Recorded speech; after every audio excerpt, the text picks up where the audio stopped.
یہ احادیث جب کھلتی ہیں تو سمجھ میں آتا ہے کہ کیسا میرا رسول غیب داں نبی تھا. میرے آقا صلی اللہ تعالی علیہ وسلم مدینہ طیبہ سے 14 صدیاں پہلے ان تمام رونما ہونے والے واقعات کو من و عن بتا رہے ہیں. یقیناً میرے عزیزو، وہ رسول پاک صلی اللہ تعالی علیہ وسلم نے جو کچھ بھی بیان کیا وہ اللہ کی عطا کیے ہوئے علم سے بیان کیا ہے. اسی لیے آج میں دعوت دیتا ہوں نوجوانوں کو کہ آج تمہارے مطالعے کا وقت ہے، سرچ کرنے کا وقت ہے. اسلام تمہارے لیے بہت آسان ہو چکا ہے. تم اپنے موبائل سے سرچ کرو احادیث آخر الزمان کیا ہیں. کم سے کم اتنا تو پڑھ لو کہ قیامت کے قریب ہونے والے واقعات کے بارے میں میرے آقا نے کیا کیا بیان کیا. صرف اس لیے کہ دنیا کی واحد قوم آپ ہیں جن کو آنے والے حالات کے بارے میں سچے رسول نے پورا بیان کر دیا. دوسری کوئی قوم نہیں. میں چیلنج کے ساتھ کہتا ہوں، دوسری قوموں کے پاس جوتش ہوں گے جو اٹکل پچھو مارتے ہیں، بہت سارے ہوں گے جو پریڈیکیشن کے نام پر کتابیں ہو رہی ہوں گی، ان میں سے آدھا جھوٹ آدھا سچ، کہیں تیر لگ گیا تو لگ گیا. یہ تمام چیزیں تو دنیا میں دوسروں کے پاس ہیں، لیکن واحد قوم آپ ایسے ہیں جن کے پاس مخبر صادق رسول پاک موجود ہے. میرے آقا صلی اللہ علیہ وسلم کی اخبار صادقہ، سچی خبریں تمہارے پاس موجود ہیں. اس بات کی میں دعوت ضرور دوں گا کہ مطالعہ کرو، سرچ کرو. اس ہمارے آخری زمانے کے متعلق میرے آقا صلی اللہ علیہ وسلم نے کیا فرمایا. ایک اور حدیث میں بیان کروں تو آپ سب کو بیدار ہو جانا چاہیے اس چیز کو. میں جھنجھوڑنے کے لیے کہہ رہا ہوں، کتنے سخت حالات آنے والے ہیں معلوم ہے آپ کو. حدیث پاک میں پڑھتا ہوں، رسول کریم صلی اللہ تعالی علیہ وسلم نے ارشاد فرمایا کہ قیامت کے قریب تم ایک زمانہ یہ بھی دیکھو گے کہ کفر و شرک اس قدر عام ہوگا کہ اگر تم ایمان پر باقی رہے تو حضور اکرم صلی اللہ تعالی علیہ وسلم فرماتے ہیں، حدیث پوری میں پڑھ لیتا ہوں برکت کے لیے. قال رسول اللہ صلی اللہ علیہ وسلم لا یأتین علی الناس زمان یعیر المؤمن بإیمانہ کما یعیر اليوم الفاجر بفجورہ حتی یقال للرجل انک مؤمن فقیہ. حضور فرماتے ایک زمانہ ایسا آئے گا جب تم مومن رہو گے تو تمہیں لوگ ایسے تانا ماریں گے جیسے فاسق و فاجر زانی کو تانا مارا جاتا. زنا کرنے والے کو جس طرح لوگ گالیاں دیتے ہیں، فرمایا گیا کہ تم کو اس طرح لوگ ایک وقت آئے گا کہ تمہاری ایمان کی وجہ سے تمہیں تانا ماریں گے. یہ اتنا سخت وقت آئے گا جیسے آج اس کی شروعات ہو چکی ہے. جگہ جگہ پر ملا کہنا، کٹ ملا کا لفظ استعمال کرنا، یہ سب وہی آر دلانے والے الفاظ ہیں کہ مسلمان اس سے دل برداشتہ ہو کر کے اپنے ایمان کو چھوڑتے. وہ بھی حدیث ہے. میں نے آج آخر الزمان کی ساری حدیثیں مطالعہ کی، ساری نہیں اکثر حدیثیں، اور میں آپ کے سامنے اسی لیے رکھنے جا رہا ہوں کہ یہ آگے والا سال کیسے طے کرو گے، یا اگلا جو سال آ رہا ہے کیسے طے کرو گے. ایمان کے لیے تمہارے بڑے چیلنجز ہیں، تمہیں آر دلایا جائے گا. وہ بھی اتنا سخت لفظ میں نے پہلی مرتبہ پڑھا تو چونک گیا کہ حضور پاک صلی اللہ علیہ وسلم فرماتے کما یعیر اليوم الفاجر بفجورہ، جیسے فاسق و فاجر، ایک جگہ زانی کا لفظ ہے، زنا کرنے والے کو آر دلاتے ہیں لوگ، یہ کتنا برا آدمی ہے، کیسا خطرناک آدمی. اس طرح مومن کو کہا جائے گا ارے یہ دیکھو یہ مومن ہے، یہ دیکھو یہ مسلمان جا رہا ہے. تو میرے عزیزو وہ دن آئیں گے جب لوگ تمہارے ایمان کی وجہ سے تمہیں تانا مار رہے ہوں گے تو تم اپنے آپ کو آج ہی سے فخر کے ساتھ مومن کہلانا شروع کر دو، اس لیے کہ تمہارا نام مسلمان کسی باپ نے نہیں رکھا. قرآن کہتا ہے هو سماکم المسلمین، وہ اللہ ہے جس نے تمہارا نام مسلمان رکھا ہے، وہ اللہ ہے جس نے تمہارا نام مسلمان رکھا ہے. اور قرآن کے ذریعے سے تمہیں کہا اللہ نے کنتم خیر امہ، تم سب سے بہترین امت ہو. تمہیں پیدا کرنے والے نے خود تمہیں خیر امت کہا، تمہارے خالق و مالک نے خود تمہیں مسلمان کہا. تو اس سے بڑھ کر کے تمہارے پاس فخر کرنے والی، پراؤڈ فیل کرنے والی اور کون سی چیز ہے؟ یہ نہیں کہ تم اپنے آپ کو چھپا لو اور کہو کہ نہیں میں مسلمان نہیں، میں نیوٹرل آدمی ہوں، میں سیکولر آدمی ہوں، میں ادھر بھی ہوں ادھر بھی ہوں.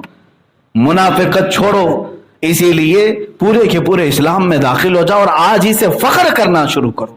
جو بچہ اسلام پر فخر کرے گا میں سمجھتا ہوں کہ وہ حضور کی سنتوں پر فخر سے عمل بھی کرے گا. اسے شرم نہیں آنی چاہیے, آر نہیں آنی. ٹوپی چھپا لیا, ارے پتہ نہیں لوگ دیکھ کر کے مجھے ملا نہ کہتے ہیں. داڑھی چھلا دیا, ارے لوگ دیکھ کر کے مجھے پتہ نہیں کیا کہتے ہیں, پرانا آدمی ہے, ملا ہے. یہی تو تمہاری شرمندگی کی بات ہے میرے عزیزو. اگر تمہیں پراؤڈ ہوتا میرے نبی کی بات پر, حضور اکرم صلی اللہ تعالی علیہ وسلم کے لائے ہوئے دین پر, تو ان کے طریقوں پر کبھی تم شرم محسوس نہیں کرتے, بلکہ فخر کے ساتھ یہ کہتے, اے لوگوں میں ٹوپی ہی کیا, امامہ بھی, داڑھی کی ہلکی کیا, میں پوری داڑھی بھی صرف اس لیے رکھتا ہوں کہ کائنات کا سب سے حسین چہرہ میرے رسول پاک کا تھا. ہے کوئی اس سے حسین چہرہ؟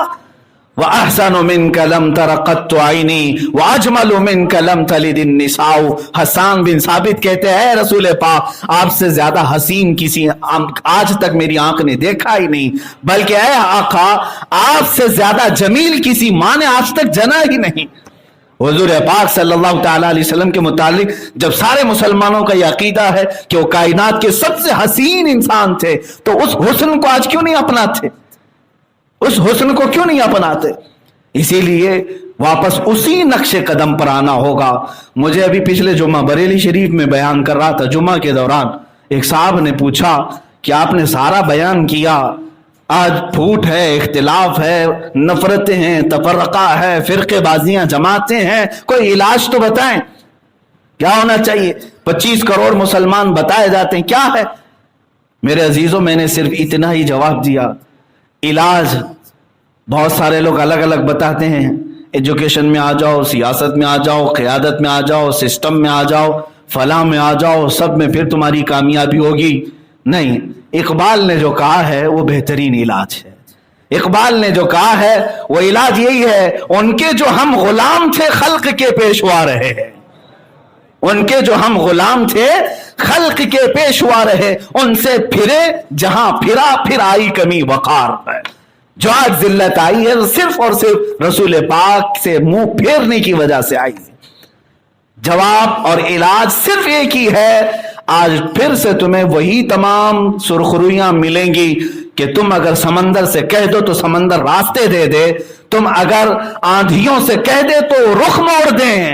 یہ صفات تمہیں بھی ملے گی, شرط یہ ہے کہ اسی راستے پر آ جاؤ جہاں مدینے سے نکل کر صحابہ چلے تھے, رسول پاک کے غلام جو چلے تھے.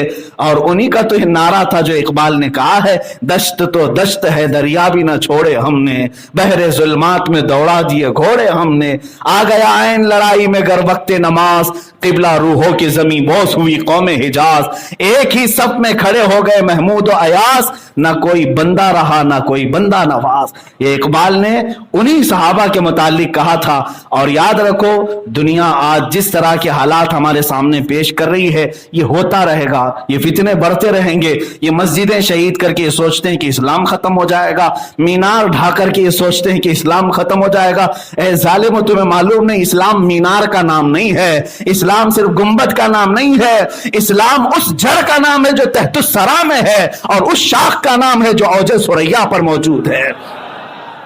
جو جڑ اس کی تحت الثری 7ویں زمین کے طبق کے نیچے ہے, اور اس کی شاخیں 7ویں آسمان کے اوپر پہنچی ہیں. تم کیا, تمہارے 1000 باپ مل کر کے بھی اسلام کے اس درخت کو ہلا نہیں سکیں گے. اسی لیے اقبال نے کہا ہے, کوئی بات تو ہے کہ مٹتی نہیں ہستی ہماری, کچھ بات تو ہے کہ مٹتی نہیں ہستی ہماری, صدیوں رہا ہے دشمن دور زماں ہمارا.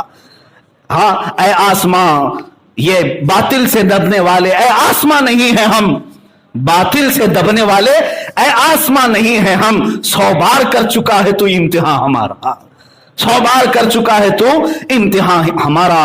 بس میں عاشقان رسول سے یہ گزارش کروں گا, اب چیلنجز کا دور ہے. اے جوانوں, آج تمہارا دور ہے, آج تمہارا دور ہے, کھڑے ہونے کا دور ہے. تم اگر اس جوانی کو بھی موبائل کے فضول گیموں میں اور فضول لٹریچر میں, فضول فلموں میں اور سیریل میں گزارو گے تو پھر تمہاری بہت سخت پکڑ ہوگی۔ میں یہ کہتا ہوں شاید پچھلے زمانے کے جو جوان تھے ان سے اتنے سوالات نہیں ہوں گے جتنے اس زمانے کے جوانوں سے سوال ہوں گے، اس لیے کہ ان کے پاس وسائل کی کمی تھی، اسباب کی کمی تھی، علم ان تک نہیں پہنچا تھا۔ آج تمہارے ہاتھ میں مٹھی میں پورا علم موجود ہے، قرآن تم اپنے موبائل میں اٹھا کر گھوم سکتے ہو، میرے پاس خود موبائل میں پوری صحاح ستہ حدیثیں موجود ہیں، تم بھی ڈال سکتے ہو، سارا حدیث کا علم تمہاری مٹھی میں موجود ہے، فقہ پورا ہے، تاریخ اسلام ہے، پورا کا پورا تمہارے پاس جغرافیہ موجود ہے۔ اس سے اگر تم غفلت برتے تو پھر تم سے سخت ترین سوال ہوں گے، تمہارے پاس جواب نہیں ہوگا۔ رب تعالیٰ سے تم یہ نہیں کہہ سکو گے مجھے قرآن معلوم نہیں تھا، مجھے حدیث پہنچی نہیں تھی، میرے پاس فقہ کی کتاب آئی نہیں تھی، میں نے آخر زمانے کے متعلق حدیثیں پڑھی نہیں تھی۔ تمہاری تو سخت پکڑ اس بات پر ہوگی کہ اللہ نے تم تک سارے علم آسانی سے پہنچا دیے، جو تم نے علم حاصل نہیں کیا اس کی ایک پکڑ اور گناہ کرنے کی دوسری پکڑ۔ اس لیے میں دعوت آج اسی بات کی دوں گا، میرے آقا صلی اللہ تعالی علیہ وسلم کی احادیث سے کی جائے، اور یہ بڑی اچھی بات ہے۔ میں نے بتا تو دیا کہ اگلے 20 سال شاید پچھلے 20 سالوں سے سخت ہوں گے، لیکن رب تبارک و تعالیٰ کی ذات وہ قادر مطلق ہے، وہ سختیوں کو آسانی میں بدل سکتا ہے، وہ آسانیوں کو سخت بھی بنا سکتا ہے، وہ قادر مطلق ہے۔ ہم طے کر کے نہیں کہہ رہے ہیں کہ اگلے 20 سال سخت ہی آئیں گے، نہیں، ہم اللہ کی ذات سے یہ امید ضرور رکھتے ہیں، امید ہے کہ رب تبارک و تعالیٰ بیچ آنے والے سال کو خیر و برکت کا سال بنائے، ہم سب کے لیے سرور اور نور کا سال بنائے، ہم نے جتنے گناہ کیے مولا سب کو ہمیں معاف فرمائے۔ عزیزان گرامی وقار، میں تمام مومنین خصوصاً مسجد مدینہ جامع مسجد کے مصلین سے کہوں گا، اب تمہارے پاس حرج، قتل و غارت، یہ فتنے آئیں گے، اس لیے اپنے آپ کو بیدار رکھو کہ تمہاری قوت، تمہاری انرجی، تمہارا سارا یہ جوانی کا دار و مدار آپس میں لڑنے کے لیے نہیں ہے، اتحاد و اتفاق پیدا کرو، مومنین کے ساتھ آپس میں صلح و مصالحت کے معاملات کرو۔ میں سب سے گزارش یہی کروں گا کہ امن و امان برقرار رکھیں۔ آج ہمارے اس محلے کو کوئی دور دور تک بدنام کرنے کی کوشش کرے تو اس کو آپ نیک نامی میں تبدیل کرنے کی کوشش کرو۔ اللہ کا گھر دلوں کے سکون کے لیے ہے، یہاں روح کا قرار ملنا چاہیے۔ جب دنیا سے پریشان ہو کر کے آئیں تو یہاں سجدہ کریں تو دل کو قرار آ جائے۔ ان مسجدوں کو اسی لیے باقی رکھو، باقی اپنے آپسی معاملات کے لیے مسجدوں کو نشانہ نہ بنایا جائے۔ اللہ رب العزت کی یہ مقدس مقامات تمہارے سب کے دلوں کو باندھنے کے لیے کیا ہی اچھی یہاں سے تربیت ہوتی، کیا آپ نہیں دیکھتے؟ آپ پتہ نہیں اپنے گھر کے کیسے مالدار ہوں گے، آپ اپنے گھر کے کیسے ہی غریب کیوں نہ ہوں گے، کوئی ہلکا کام کرنے والا، کوئی بڑا کام کرنے والا ہوتا ہوگا دنیاوی اعتبار سے، لیکن یہ مسجدیں اللہ کے گھر کی ایسے لوگوں کو جوڑتی ہیں کہ ہر مومن کا کندھا ایک دوسرے سے لگ جاتا ہے، صفوں میں جب کھڑے ہوتے ہیں شانے سے شانہ لگتا ہے۔ اسی بات کو میں آپ سب سے کہوں گا، جب مسجدوں میں آ کر ہمارا بھید بھاؤ ختم ہوتا ہے تو باہر مسجد کے نکلنے کے بعد بھی ہمارے دلوں سے بھید بھاؤ ختم ہونا چاہیے ایک دوسرے کے لیے، کیونکہ میرے آقا صلی اللہ علیہ وسلم نے فرمایا مثل المؤمن کمثل جسد اذا اشتكى عضو تداعى له سائر الجسد بالسهر والحمى۔ تمام مومنین کی مثال ایک جسم کی طرح ہے، ایک بدن کی طرح ہے۔ میرے آقا فرماتے ہیں سارے مومنین ایک جسم کی طرح ہے، اگر ایک ہاتھ کو تکلیف ہو جائے تو پورے جسم کو تکلیف ہونی چاہیے۔ حضور پاک صلی اللہ علیہ وسلم فرماتے ہیں اگر تمہیں ٹھوکر لگ جائے تو پورے بدن میں بخار آتا ہے۔ یہاں ان حالات کو ہمیں پھر سے دوبارہ پیدا کرنے کی ضرورت ہے کہ مومنین آپس میں دست بگریباں نہ ہوں، بلکہ ہماری انرجی تو گستاخان رسول کے لیے باقی رکھنی ہے۔ اللہ رب العزت ہم سب کو اتحاد و اتفاق کی زندگی عطا فرمائے۔ مولا کریم ہم سب کو اسلام پر اور ایمان پر ہی قائم رکھے اور اسی پر ہمارا خاتمہ بالخیر عطا فرمائے۔ وآخر دعوانا ان الحمد للہ رب العالمین۔